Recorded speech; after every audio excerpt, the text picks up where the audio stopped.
1 Samuel, capítulo 14, versos 19 a 23. Diz assim a palavra do Senhor. Enquanto Saul falava com o sacerdote, o tumulto no acampamento filisteu ia crescendo cada vez mais. Então Saul disse ao sacerdote: não precisa trazer a arca. Na mesma hora, Saul e todos os soldados se reuniram e foram para a batalha. Encontraram os filisteus em total confusão, ferindo uns aos outros com suas espadas. Alguns hebreus que estavam do lado dos filisteus e que com eles tinham ido ao acampamento filisteu, passaram para o lado dos israelitas que estavam com Saul e com Jonatas. Quando todos os israelitas que haviam se escondido nos montes de Efraim ouviram que os filisteus batiam em retirada, também entraram na batalha, perseguindo-os. Assim, o Senhor concedeu vitória a Israel naquele dia, e a batalha se espalhou para além de Bet-Aven. Oremos. Pai, da mesma forma que nós clamamos ao Senhor pelo culto infantil, nós queremos clamar a Ti, Deus, para que a Tua palavra fale aos nossos corações aqui. Que o Teu Espírito seja conosco, ministrando aos nossos corações, nos dando a direção que agrada a Ti, corrigindo os nossos pecados, mostrando a cada um de nós, Deus, a Tua boa, perfeita e agradável vontade. Como vivermos uma vida segundo a Tua palavra. E pedimos que o Teu Espírito nos capacite e nos ensine. Fale conosco. No nome do Teu Filho Jesus, o nosso Senhor e Salvador, no nome dEle nós clamamos e Te pedimos. Amém. Bem, então, está um pouquinho apertado aqui, mas vai dar certo.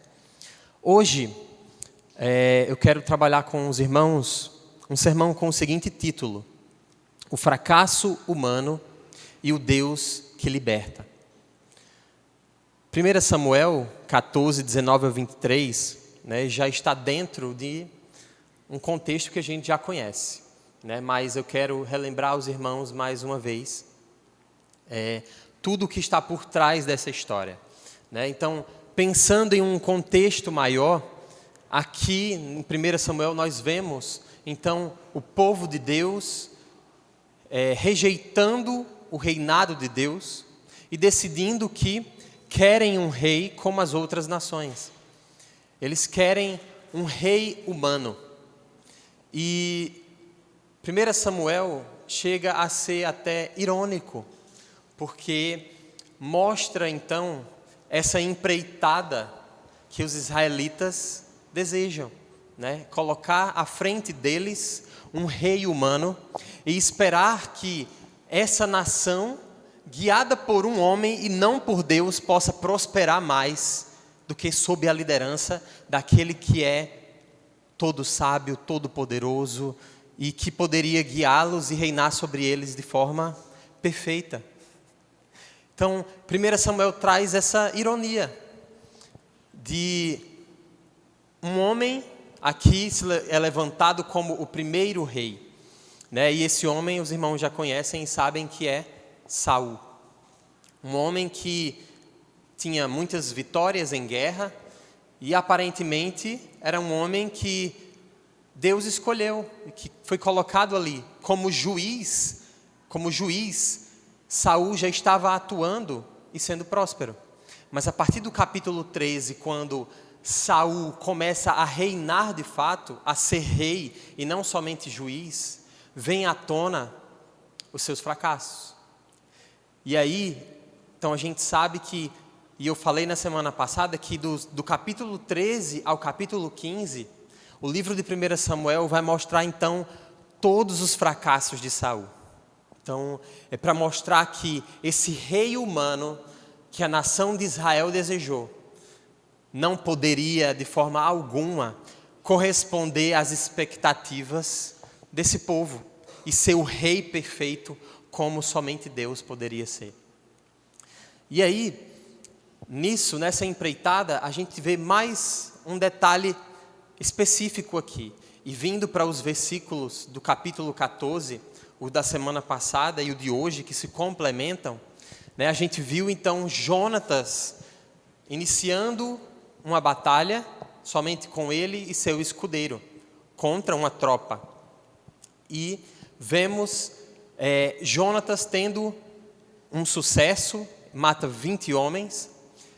Só que Jonatas, como a gente viu na semana passada, Jonatas saiu de cena, porque o texto bíblico, dos versos 15 a 18, nos dizem que então Deus trouxe terror sobre os filisteus.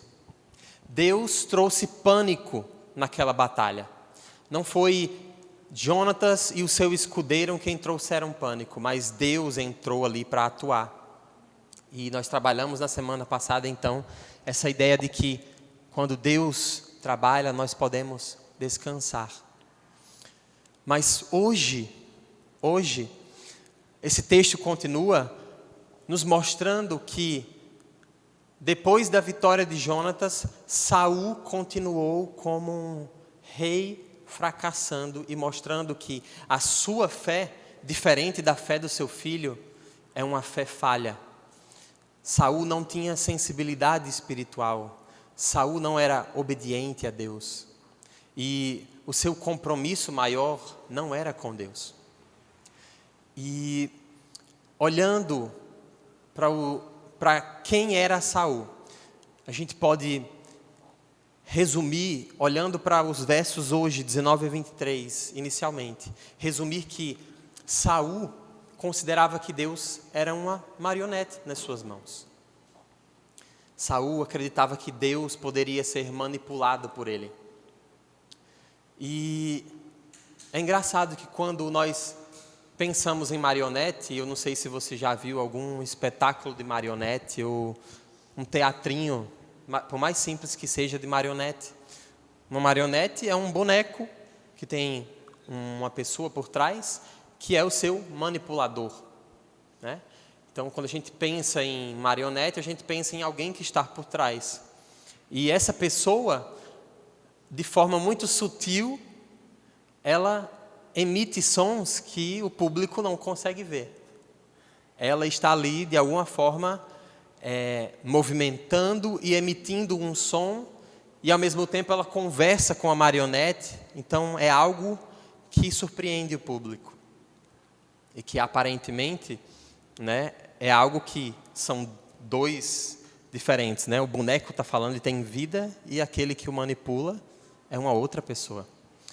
Mas a gente sabe que são duas faces da mesma pessoa, É a mesma pessoa que está ali por trás. E trazendo isso para uma perspectiva espiritual e olhando para o texto de Samuel, a gente vê que é trágico, mas é real. Pode ser que na prática de fé e em nossa mente, a gente também ache que Deus seja uma marionete. A gente também ache que Deus pode ser manipulado por nós, de alguma forma. E eu digo isso porque pessoas pensam que, de fato, podem enganar a Deus. E como que elas fazem isso? Por exemplo, elas podem ter planos e projetos egoístas, autocentrados, projetos pessoais. E elas sabem que Deus é um Deus verdadeiro, um Deus que é poderoso, um Deus que pode, de fato, abençoar e fazer muito mais do que pedimos ou pensamos. Então, essas pessoas, elas abraçam aquilo que agrada a Deus, aquilo que satisfaz a Deus. Eu vou buscar viver de uma forma que Deus se agrada, e com isso eu serei abençoado. Só que isso revela uma face de religiosidade e falsa piedade, que não se sustenta por muito tempo. Por quê? Porque no primeiro momento em que essa pessoa que estava ali tentando se manter na linha, agradando a Deus, no primeiro momento em que os planos dela fracassam, ou que Deus não responde favorável a ela, essa piedade e religiosidade, logo tornam a marionete jogada ali no fundo do armário, do baú, do guarda-roupa. Logo, Deus está de castigo. Deus é colocado de castigo porque a expectativa não foi suprida. Aquilo que eu queria, Ele não me deu. E então Ele pode ficar ali esquecido, sem utilidade. Então é como se a pessoa dissesse, aquilo que eu queria, Ele não pode me dar. Só que existe algo muito mais profundo, meus irmãos, nisso. É que, na verdade, o Deus a quem essa pessoa serve não é ao Deus verdadeiro das Escrituras, mas é a si mesma. Ela criou para si um Deus que ela acha que pode ser manipulado. E, na verdade, ela está adorando a si mesma, a própria imagem que ela criou de Deus. Essa pessoa, ela é obcecada por controle, então. Ela quer ter todas as coisas ao seu controle. Ela deseja tudo ao seu tempo. Ela olha para os outros e quer ser maior do que eles. Ela não consegue ser repreendida. E ela não consegue aceitar que mostrem a sua falta de sabedoria. Ela só aceita os próprios planos dela ou aquilo que ela disse, não, isso aqui eu concordo. E ela impedem que outros desafiem a sua liderança ou a sua postura, por exemplo. Então, assim era Saul. Saul era exatamente assim. Aparência, teatro, espetáculo. Mas veio à tona seus muitos fracassos. Então, Saul foi um rei que praticamente em todas as suas empreitadas aqui, de 13 a 15 em 1 Samuel, foram fracassos, decepções. E nas questões externas, aparentemente, Saul poderia passar despercebido. Afinal, ele conseguiu vencer guerras. Ele conseguiu ter bom êxito em momentos. Mas nas questões espirituais, Saul se revela um homem totalmente desprovido de arrependimento. O primeiro passo para uma fé genuína, arrependimento. Arrependimento de pecados. Em nenhum momento em que Saul fracassou, ele se colocou diante de Deus em arrependimento. Ele encontrou justificativas. E isso nos revela que Saul não tinha só falta de arrependimento, Saul não tinha obediência, Saul não tinha sabedoria, não tinha sensibilidade espiritual, não ouvia a Deus, não esperava o tempo de Deus, não estava disposto a caminhar próximo de Deus. E eu, como mencionei na semana passada, então aqui a gente vê todos os fracassos de Saul e a incapacidade de ser o rei do povo que Deus escolheu para si. A tentativa de um novo começo, né? Então, Saul como rei não é só um reinado que está se iniciando. Em Saul estavam as expectativas da nação inteira.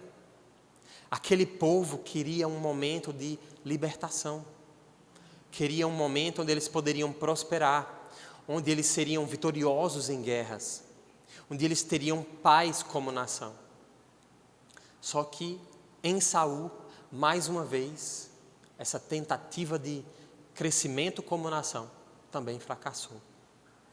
Então, o povo fracassou junto.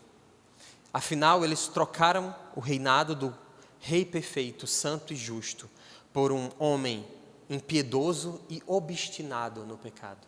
Um homem que não se preocupava em pecar. E aí, no início do capítulo 13, na sua primeira batalha como rei, vendo os soldados amedrontados e desistindo de lutarem, Saul assumiu o papel de sacerdote. Saul disse, olha, Samuel está demorando muito e a tropa está chegando O pessoal está amedrontado, eu preciso fazer alguma coisa, eu vou ser o sacerdote agora. Eu vou tomar o papel do sacerdote, eu vou oferecer sacrifícios, e aí a gente vai para a batalha com a bênção de Deus. Só que ele não esperava que logo que ele terminasse esse sacrifício, Samuel ia chegar. E Samuel chegou e disse: eu não estou acreditando no que você fez. Eu não estou crendo no que você fez isso, porque você agiu como um nécio. É o que diz a Escritura. Você agiu neciamente. E o Salmo 14:1 vai dizer o seguinte, que o nécio ou tolo no seu coração, ele diz: não há Deus. O nécio, ele age como se não existisse Deus. E é isso que Samuel está dizendo: Saul, você vive e age como se Deus não existisse. Se Deus existe ou não, tanto faz para você. E a gente vê então que não é alguém que não crê em Deus. Saul está ali cheio e ao redor do sacerdote que ele mesmo escolheu para acompanhá-lo, né? E comandando uma nação que conhece o Deus, o único Deus verdadeiro. Então Saul não é alguém que não crê em Deus, mas é alguém que vive como se Deus não existisse e não importasse na sua vida. Ele agiu como se Deus não trabalhasse, como se Deus não agisse. E aí a gente vê que Saul faz coisas boas, que parecem boas e santas e corretas, como decretar momentos de adoração. Saul oferece sacrifício a Deus, né? Afinal, a atitude de oferecer um sacrifício é uma atitude de alguém que se preocupa com Deus. Saul preparou o povo para a batalha. Parece ser alguém de fato cheio de Deus, alguém que caminha na luz, alguém que tem vida de fato. Mas é uma mentira, é uma manipulação. Saul não fez nada para trazer honra e glória para o Criador. Ele fez isso por si mesmo. Saul tem aparência de piedade, mas nega o poder do Senhor. Que é algo que a gente encontra Paulo alertando Timóteo, lá em 1 Timóteo 3,5. Cuidado com a falsa piedade, com aqueles que têm aparência de santidade, mas que, na verdade, não têm poder algum diante de Deus, não caminham com Deus. Cuidado com essas pessoas. Não comungue com elas. É o conselho de Paulo para Timóteo. Então a gente vê que Saul tem exatamente esse caráter totalmente reprovável. E ele tenta manipular as coisas de Deus para os seus próprios fins. Igualmente a Saul. Existem pessoas que frequentam a igreja, mas não mudam de vida. O mundo está arruinado exatamente porque a espiritualidade não está misturada com a vida.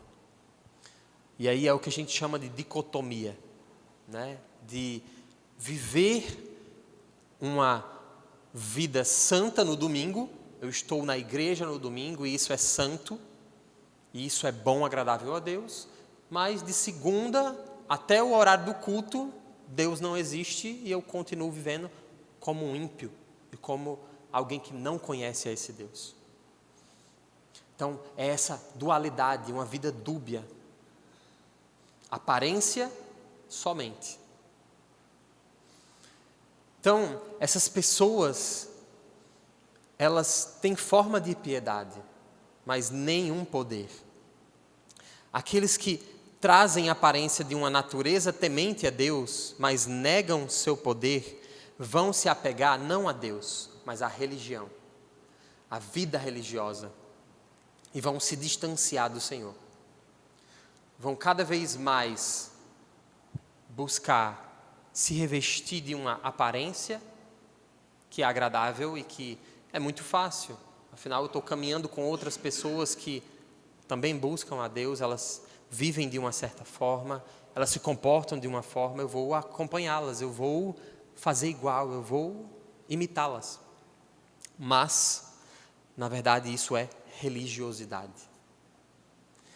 É bem verdade que essas pessoas elas vão preservar os costumes da religião, mas a religião não muda nada na sua vida. São pessoas que frequentam a igreja, cantam hinos, dizem amém, concordam nas orações, dizimam, ofertam no gasofilácio. Tem aparência e inclusive palavras piedosas, mas nada além da forma sem poder. Aparência externa, sem mudança interna. É uma fé sem obras. É uma religião sem moral, sem correção de pecados, sem abdicar dos pecados, sem mortificar pecados. É uma vida como era antes, mas agora estou com Deus e a bênção dele está comigo. A bênção dele está comigo porque eu estou ali indo todo domingo. Algo muito parecido, inclusive, com a prática da religiosidade católica no nosso país. Só que, infelizmente, também acontece na igreja evangélica. Então, nos nossos dias, já existe um nome para esse tipo de pessoa. Um ateu prático. Alguém que se diz crente, que está na igreja, mas sua vida é vivida como se Deus não existisse. Inclusive, é algo que continua o que já foi exposto nas Escrituras em Juízes, livros atrás. Juízes começa e termina com a seguinte frase: naqueles tempos faziam o que parecem certo aos seus próprios olhos. O povo de Deus, diz em Juízes, muitos anos atrás, muito tempo atrás, faziam o que parecem certos aos seus próprios olhos. E hoje, da mesma forma, essa mesma religiosidade continua, essa mesma impiedade continua. É uma relativização da vontade de Deus. Pessoas escolhem o que devem ou não obedecer. E isso é muito absurdo, porque essa pessoa que ela acha que pode escolher o que ela vai obedecer da palavra de Deus, ela está dizendo então que a Bíblia é desprezível, porque ela é o próprio padrão de fé. Ela é o próprio padrão. E ela não se contenta em viver o seu próprio padrão. Ela se ocupa em impor às outras pessoas. Ela se ocupa em fazer com que os outros estejam dentro das suas expectativas de santidade, né? Daquele padrão de fé e santidade que ela tem. E que, na verdade, não vem das Escrituras. Então, não é à toa que essa atitude, meus irmãos, produziu inúmeros desigrejados. Não sei se vocês já ouviram essa expressão, mas existe hoje um grupo chamado desigrejados, que são pessoas que abandonaram a igreja, abandonaram a comunidade de fé, e elas acham que a vida delas com Deus é exclusivamente o que importa. Elas não precisam de uma comunidade de fé que as encoraje, que as ajude, onde pessoas possam corrigi-las, exortá-las, ajudá-las a crescer, instruí-las na fé. Então existe já um grupo com esse nome, desigrejados. E eles são o próprio padrão deles. Fazem o que parece certo aos seus próprios olhos, e não aos olhos de Deus, e não segundo a palavra de Deus.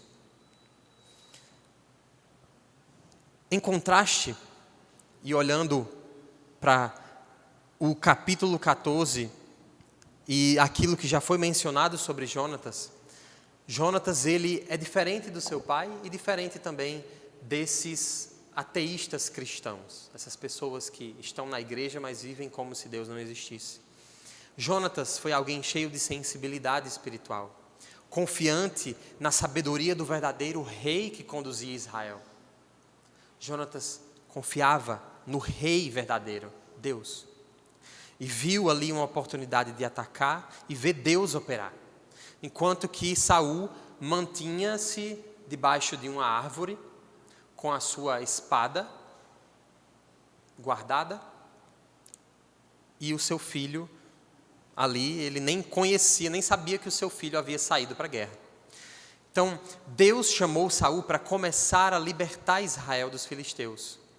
Mas grande parte do tempo, Saul só deu continuidade ao que os outros começaram. Saul não teve iniciativa. Então aí é onde a gente vê, em primeiro lugar, fracassos de Saul. Saul não tinha iniciativa. Saul dava continuidade àquilo que outros já estavam fazendo. Como implicação, pessoas de fé genuína, elas tomam iniciativa no reino de Deus. Pessoas de fé verdadeira, elas não precisam de tapinha nas costas para começar a fazer alguma coisa. Elas não precisam de impulsos de outra pessoa para serem obedientes a Deus e para contribuírem para o avanço do reino. Além disso, Saul foi alguém que relutou em confiar em Deus para a vitória.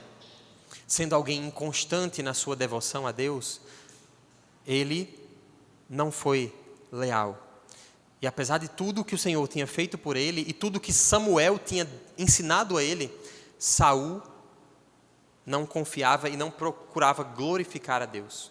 Ele tinha ao seu lado, inclusive, um sacerdote, mas a gente vê aqui, no verso 19, que Saul rejeita o que Deus tinha a falar para ele, ou a direção de Deus através do sacerdote. Saul é um homem típico, comum do mundo. Alguém que não tem discernimento espiritual e intimidade com Deus. Um segundo ponto de fracasso de Saul. É alguém que não tem discernimento espiritual e intimidade com Deus. E aí, como um homem típico do mundo, ele tenta parecer religioso e fazer o trabalho do Senhor. Mas aí vem à tona o seu terceiro fracasso. É que ele não tinha uma fé viva em Deus e um coração que deseja honrar a Deus. Então ele não tinha iniciativa, não tinha discernimento espiritual e intimidade com Deus, e não tinha uma fé verdadeira e um coração que quer agradar a Deus. E infelizmente, a história da igreja tem relatos de muitas pessoas que usaram Deus para alcançar objetivos, mas que abandonaram o Senhor e terminaram seus dias em desonra. Saul é um exemplo disso, de alguém que começou bem, mas terminou totalmente distante de Deus e desonrando a Deus. Por isso, olhando e agora estritamente, especificamente nos versos 19 a 23, quero então que vocês observem comigo o seguinte. No verso 19, a gente vê Saul rejeitando a obediência a Deus. Ele diz, não traga a arca. Ele fala para o sacerdote, não traga a arca mais. No verso 18 ele disse, traga a arca, para Deus nos conduzir, para Deus nos dar a direção. Só que logo que ele percebe que a batalha não vai caminhar rapidamente se ele consultar a Deus, ele diz, não traga mais a arca. Então, ele rejeita aquilo que era mandamento de Deus. Ouvir ao Senhor, ouvir a direção de Deus para uma batalha. Então, ele falou, olha, não precisa, pare, não traga a arca. Deus não estava falando com Saul e o ritual que ele precisava ia demorar demais. Então, quanto mais evidente se tornava que Deus fazia tudo, Saul se desesperava, porque ele queria fazer alguma coisa. Ele queria mostrar alguma coisa. Porém, ele estava tão aflito que, vendo que o inimigo ia cair, que o inimigo iria ser derrotado, que ele não conseguiu concluir a devoção dele. E nem sequer escutou a resposta de Deus.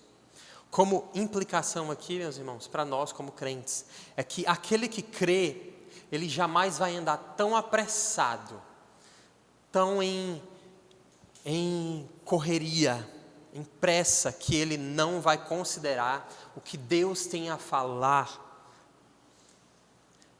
numa situação específica.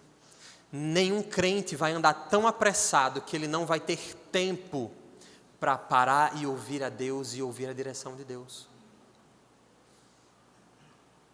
E isso nos dá É exatamente esse parar e dedicar tempo a Deus que nos dá a garantia de que o Senhor está conosco. Nos dá a paz de que Deus está conosco em nossas empreitadas, de que Deus está conosco em nossos projetos, de que inclusive a gente está disposto a ouvir um não, se for essa a resposta dele. É esse tempo dedicado diante de Deus que mostra a verdadeira devoção. Então, pelos padrões bíblicos, parar ali e impedir o sacerdote de consultar a Deus foi exatamente uma prova de que Saul não era competente como rei. E Saul nos dá uma impressão de que ele sabia que tinha que ser religioso. Ou seja, ele sabia como manipular Deus. Olha, eu vou fazer o ritual e isso aí vai garantir que Deus vai nos abençoar. Ele sabia que ele tinha que ser religioso, mas ele realmente não tinha convicções profundas diante de Deus. Ele não tinha compromisso real com Deus. Ele usava a religião em vez de uma vida de fé pessoal no Senhor. No verso 20, nós vemos então que Deus continua a promover um terror e confusão entre os inimigos de Israel. No 21, a gente vê que hebreus voltam para a força israelita. Então, Deus continuou ali a promover o terror e pânico sobre os filisteus. E Saul, saindo para a batalha sem consultar a Deus, diz então que vai para a batalha de qualquer forma. E aí o que eles se deparam é os filisteus se atacando uns aos outros. O exército de Saul não tinha arma alguma. Não tinha arma alguma. Só que aí é onde é o mais maravilhoso e tremendo disso. É que o próprio Deus usa as armas dos filisteus contra eles mesmos. Né? Afinal, eram os filisteus quem tinham espadas e armas. E Deus causa terror e pânico entre eles a ponto de que eles começam a se atacar entre si. E Saul não chega a fazer nada. Saul avança para a batalha junto com a sua tropa e vê, olha só, eles estão atacando uns aos outros. Olha a confusão que está acontecendo ali. Então, Deus estava ali agindo e no verso 21 a gente vê que existiam hebreus que estavam do lado dos filisteus. Não se sabe ao certo se eram hebreus que tinham sido levados como presos ou se eram hebreus que já não queriam mais apoiar o exército de Israel e foram então para o lado forte da força, os filisteus, que tinham armas, que tinham poder. E aí o 22 mostra também que, inclusive os que se esconderam com medo da batalha, também voltaram para a batalha. E nisso a gente vê que, apesar da incompetência de Saul, a incompetência dele não foi suficiente para impedir a vitória dos israelitas. Como líder, ele fracassou, mas o fracasso de Saul não impediu o trabalhar de Deus sobre Israel. A vitória que Deus gostaria de dar a Israel, que Deus deu a Israel. A confiança de Saul, inclusive, ela foi reanimada quando ele viu o que Jonatas fez surtir bons efeitos. Entre os filisteus tinham judeus que haviam se unido. E aí, quando todos esses homens de Israel se reuniram, eles foram então perseguir os filisteus até além, perto de suas terras. Então, a fé de Jonatas trouxe vitória, mas ele não somente venceu os filisteus, mas trouxe israelitas de volta para casa. Então a gente vê aqui o poder da fé. O poder da fé em reanimar aqueles que estão abalados, medrosos, aqueles que não conseguem mais caminhar com Deus. O poder da fé de uma só pessoa. A fé de Jonatas foi o suficiente para reanimar israelitas. Então, nisso a gente vê o poder da fé em Deus, meus irmãos. De que E a gente pode ver entre nós a fé de só um homem, de só uma mulher, reacender a fé de outras pessoas. E isso não é uma glória para essa pessoa, é para Deus. Para Deus que por meio da fé pode reanimar o seu povo. E de fato nunca deve haver na igreja escassez de exemplos de fé como Jonatas. De fé audaciosa que leva o povo de Deus a agir em ousadia, confiando no Senhor em todo o tempo. O que foi mais importante é que a fé de Jonatas trouxe o auxílio do Senhor. E nós vemos aqui algo muito curioso e um paralelo com Juízes. É que Jonatas e Gideão participaram de batalhas semelhantes. Né? Quando o exército de Gideão, pequeno, de 300 homens, estava ali perto dos midianitas, com tochas e gritando sob o comando de Gideão, os midianitas fugiram em pânico também. Em pânico como os filisteus ficaram. Né? E eles atacaram uns aos outros na confusão. Então veja um paralelo ali muito parecido, né? De que na guerra em que Gideão liderou como um juiz, lá em Juízes, foi muito parecido com o caso de Jonatas, né? Poucas pessoas, no caso de Jonatas, 2, né? Ele e outro, mas Deus trouxe ali pânico e confusão entre os seus inimigos e deu-lhes vitória. Então, do mesmo modo, o ataque de Jonatas produziu uma confusão autodestrutiva entre os filisteus. Porém, enquanto Saul mantinha a sua espada guardada, Jonatas ofereceu a sua espada em fé ao Senhor. O Senhor, em resposta, trouxe para a batalha todas as espadas de que Israel precisava. A espada dos filisteus.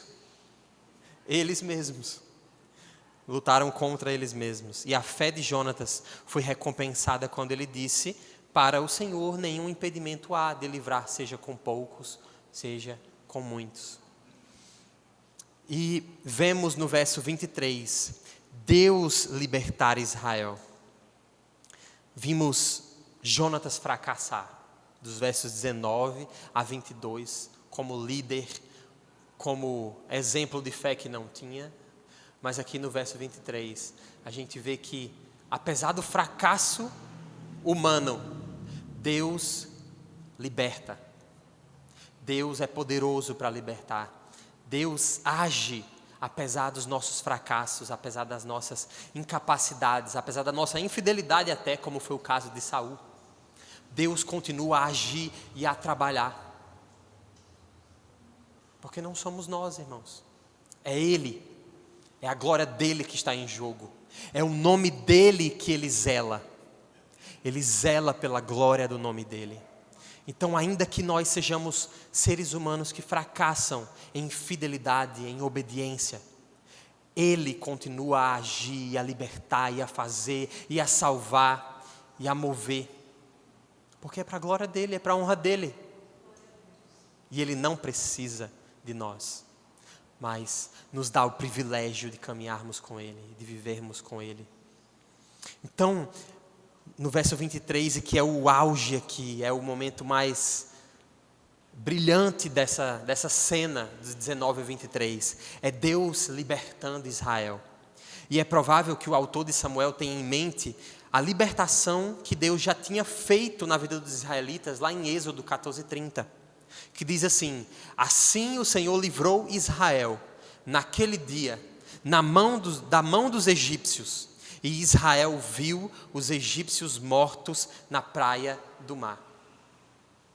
É provável que tenha aqui, o autor de Samuel tenha em mente esse episódio, porque sempre que o povo de Israel lembrava de Deus, eles lembravam desse episódio fatídico em que, como nação, Deus tirou eles do Egito, tirou eles da opressão de Faraó, da escravidão, e deu a eles uma terra prometida, deu a eles libertação. Então, é muito provável que o autor de Samuel lembre-se desse episódio, lembre-se desse momento, em que Deus se mostrou um Deus libertador, um Deus que liberta o seu povo. E a passagem conclui então com essa frase: assim livrou o Senhor a Israel naquele dia, expulsando o inimigo. Embora o louvor caiba de fato somente a Deus pela vitória, e Deus aqui é o autor da fé de Jonatas, é Deus quem dá fé a Jonatas, é Deus quem responde à oração de Jonatas, é quem responde à obediência de Jonatas, e usou o ataque dele, a gente é chamado a refletir sobre a fé de Jonatas. Cremos como Jonatas cria que as circunstâncias não determinam os resultados quando Deus está envolvido? Assim como Jonatas, nós cremos que o resultado depende de Deus? Pensando, por exemplo, no nosso momento em que vamos agora investir tempo em evangelizar, nos dedicar em evangelizar, pensando na evangelização, nós cremos na possibilidade de que Deus pode agir nas nossas circunstâncias, abrindo portas para que a gente evangelize, para que a gente pregue aos perdidos, nos dando, por exemplo, recursos para isso, ou mesmo para a manutenção da nossa igreja, cuidar dos nossos ministérios.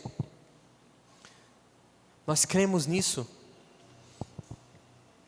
Se cremos nessas coisas, nós não ficamos sentados em desânimo. Nós não somos sem iniciativa como Saul. Nós não devemos participar da falta de ação dele, nem dessa religiosidade de fazer isso para garantir isso, ou de alguém que sequer se importa com Deus. Em vez disso, se nós formos inspirados pela fé de Jonatas, nós vamos fazer como ele, oferecendo ao Senhor o nosso serviço, entrando em ação, orando para que Deus nos dê abertura para pregar, nos dando força, ânimo, aproveitando as oportunidades que Deus pode nos proporcionar.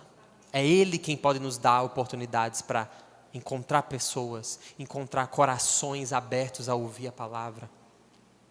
E é Ele quem vai falar. Precisamos confiar na graça dEle para produzir resultados em nossos esforços tão pequenos e limitados. Um homem que se posicionou firmemente ao lado do Senhor na sua geração foi John Knox. A gente estava falando sobre reforma na escola bíblica essa semana. E John Knox foi um dos primeiros homens a aceitar o evangelho da reforma na Escócia. Knox uniu forças ao grupo perseguido de pregadores do evangelho, escapando por pouco com vida. John Knox ficou exilado, preso em Genebra, e foi fortalecido na fé pelo ministério de João Calvino, vendo em primeira mão o que Deus estava fazendo ali em Genebra, vendo o que Deus estava fazendo através de homens que ousadamente pregam a palavra, que se posicionam contra a religiosidade. Então, voltando para sua terra natal, John Knox promoveu a causa da reforma, anunciou o evangelho com fidelidade e se opôs às perversões religiosas que predominavam no país. Sob a liderança de John Knox, a Escócia emergiu das trevas do catolicismo romano medieval. Então, como John Knox conseguiu fazer essas coisas, meus irmãos? A resposta, ele mesmo dá em algumas de suas palavras, onde ele diz o seguinte: um homem com Deus está sempre em maioria. John Knox falou isso. Um homem com Deus está sempre em maioria. E assim foi com Jonatas, um homem com apenas um companheiro, mas foi auxiliado pelo Deus Todo-Poderoso e expulsou um grande exército contra o seu povo. A conclusão, então, dessa cena nos revela objetivos para a vida de alguém. Será que nós estamos preocupados, de fato, com o reino de Deus ou somente com os nossos projetos pessoais? Manipulando o Senhor, vivendo aparência, vivendo um teatro e espetáculo? querendo que Deus faça aquilo que nos agrada e não o que Ele, soberano, deseja para as nossas vidas. Saul era a favor de construir o seu próprio reino. E essa narrativa ela nos prepara para o que vem ainda adiante, a queda de Saul, de fato. Mas esse trecho nos lembra o seguinte, e olhando para o Evangelho, é de que todos nós, não só a nação de Israel, mas nós também, precisamos de um rei que não somente vai nos resgatar dos nossos inimigos, mas um rei que vai nos salvar de nós mesmos. Um rei que vai nos salvar dos nossos pecados, da nossa obstinação no pecado, da nossa impiedade. Um rei que pode tomar o nosso pecado e nos libertar da nossa escravidão. Todo ser humano precisa de um rei para libertar de si mesmo. Porque somos pecadores por natureza. E isso é o Evangelho. O Evangelho nos diz que nós precisamos de um rei. Um rei que obedeça a Deus em todas as circunstâncias, como nós não podemos obedecer. Um rei que, até mesmo quando está sob pressão, não desobedece, não falha. E esse rei, meus irmãos, é Jesus Cristo, o nosso Senhor e Salvador. O nosso rei que pode de fato nos libertar de todo o mal, do pecado e de nós mesmos. Esse rei é o Senhor Jesus. Então, em último lugar, o Evangelho nos diz que Deus prometeu um descendente de Eva que destruiria as obras de Satanás. E ao longo da história bíblica, vemos detalhes cada vez mais claros na vida de Israel e da necessidade de que Deus intervisse no pecado, de que Deus destruísse esse ciclo do pecado que só aumentava na vida de Israel. Então, quanto mais a gente caminha no Antigo Testamento e quanto mais a gente se aproxima da chegada de Jesus, mais a gente vê que a nação de Israel falha em escolher líderes, falha em ser fiel, falha em ser obediente a Deus. Mas o Evangelho nos promete que esse rei libertador viria. E ele seria um descendente da mulher, um descendente de Eva. E ao libertar Israel na batalha contra os filisteus, Deus prova ao longo de toda a história que toda e qualquer libertação vem das mãos dele, não vem das nossas mãos, não vem das mãos do homem. Do mesmo modo que ele libertou Israel da opressão de Faraó, assim como Gideão e 300 homens dos amalequitas, ele continua a libertar o seu povo na história. Mas mais importante do que libertação física, Deus estende libertação espiritual do pecado e libertação da morte. Somos salvos pela graça e não pelas nossas obras, e não pela religiosidade ou pelos atos que podemos fazer que agradam a Deus. Nenhum esforço humano, seja de um rei ou de um homem libertador, pode nos salvar. Somente os esforços do Senhor Jesus. Somente os esforços daquele que é homem e ao mesmo tempo Deus. Perfeito e unicamente perfeito. Para o mais religioso e impiedoso dos homens, há perdão prometido e salvação garantida. Como? Se arrependendo dos seus pecados e tendo fé no sacrifício e na obra de Jesus Cristo. Só Jesus pode nos tornar aquilo que devemos ser para a glória de Deus. Só Jesus, somente Jesus, somente Ele, somente Ele. O pecado, meus irmãos, é real. E como se não tivéssemos visto isso na vida de Saul e do povo, as palavras de Samuel nos lembram que o pecado é real. Esse trecho nos mostra que o pecado atrapalha. E não vai desaparecer. O pecado não vai desaparecer. E nós devemos lidar com ele. Mas não podemos lidar com o pecado sozinhos. Precisamos da ajuda de Deus. Cada um de nós precisamos da ajuda de Deus para nos libertar do pecado. Por isso, fica uma aplicação aqui, e que nós cantamos como último canto. Ame a redenção ou a libertação em Cristo. Ame isso.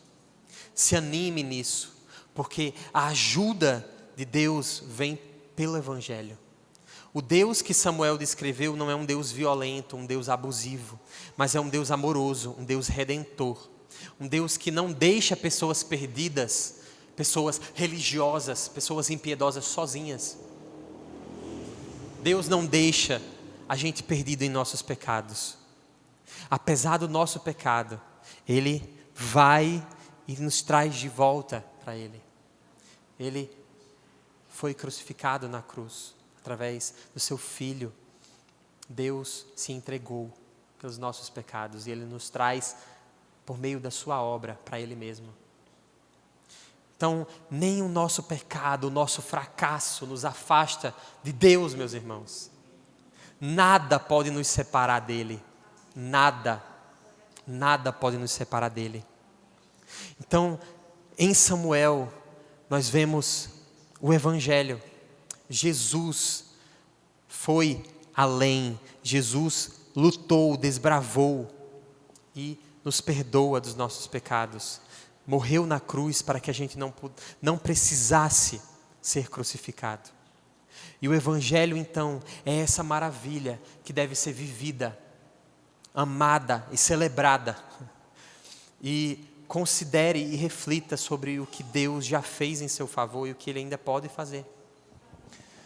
Então, como pessoas que creem em Cristo, como que nós podemos, então, fazer algo hoje pela causa do Evangelho? Como que nós podemos agir, ter iniciativa e pregar o Evangelho? Nós nunca vamos saber, a menos que, como Jonatas, a gente avance em direção ao mundo.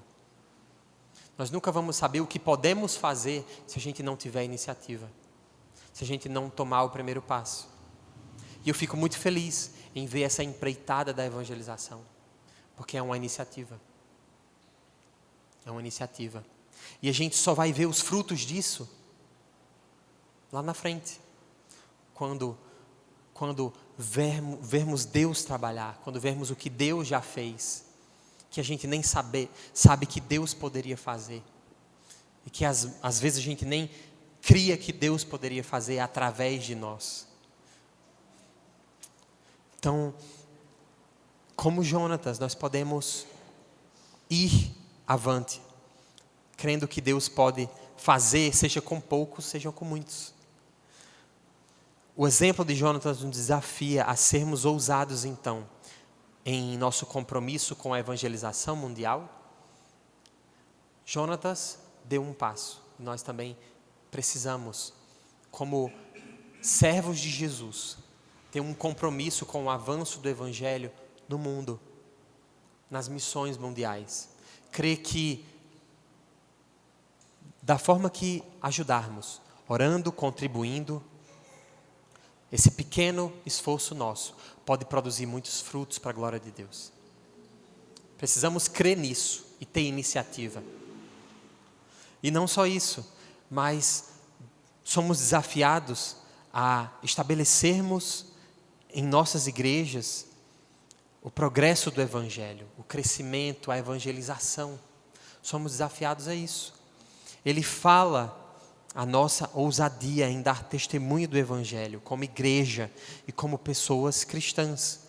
Então, precisamos nos manter firmes em avançar com o Evangelho e em lutar contra os poderes do pecado, contra as trevas espirituais. Lembrar que existe uma realidade espiritual. O mundo de Deus, o reino de Deus e o reino das trevas. Essa batalha é constante. Mas, como disse John Knox, um homem com Deus está sempre em maioria. Então nós podemos nós podemos, ainda que sejamos um, mas eu espero que não sejamos um, que sejamos uma igreja, uma comunidade, um corpo que avança para a glória dele, que prega com alegria, que reconhece que o Evangelho é uma maravilha que Deus derramou sobre nós, que Jesus é o verdadeiro presente e herança que temos em nossas vidas, que Jesus é tudo que temos, e com Ele podemos fazer muito, e não acomodados ficar. Então, meus irmãos, avancemos em fé, sabendo que com Deus seremos vencedores em qualquer empreitada, como igreja, como cristão, como família, como servos. Saibamos disso. Com o Senhor, nós temos vitória e certeza de que Ele vai fazer. Ele vai fazer. Então, fique de pé e ore comigo.